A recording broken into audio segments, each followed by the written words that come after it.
Իդեպ հունվարի 10-ին ամենայն հայոց կաթողիկոս Գարեգին II-ի որոշմամբ Գևորգ եպիսկոպոս Սարոյանն ազատվել է Մասյացոտնի թեմակալ առաջնորդի պաշտոնից։ Նա Նիկոլ Փաշինյանին միացած եպիսկոպոսներից մեկն է։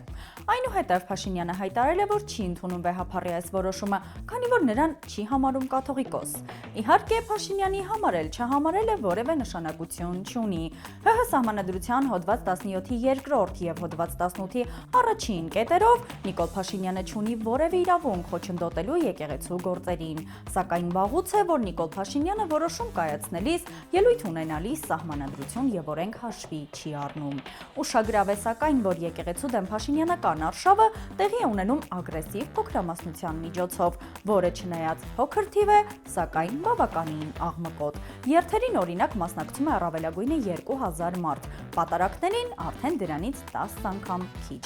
Փաշինյանի հակաեկեղեցական արշավին միացած հոգևորականների թիվն անգամ հօգուտ իրեն չի խոսում։ Օրինակ նշում են, որ 6 քահանա միացել է հակաեկեղեցական պայքարին։ Հայ առաքելական եկեղեցին ունի 489 քահանա, որից Փաշինյանի կողմն անցածները կազմում են ընդամենը 1.23%։ Մինչդեռ վերջին 2 օրերին 200-ից ավելի քահանա հրապարակային աջակցություն են հայտնել կաթողիկոսին։ Արձանագրենք, Նիկոլ Փաշինյանի քայլը հայտարարել, թե չի ճանաչում կաթողիկոսի որոշումները նույնն է, որ վեհափառն իր հերթին հայտարարի, որ չի ճանաչում Փաշինյանին որպես ՀՀ վարչապետ, հորդորի չեն թարգվել նրա հրահանգներին և ինքը նշանակի կառավարություն։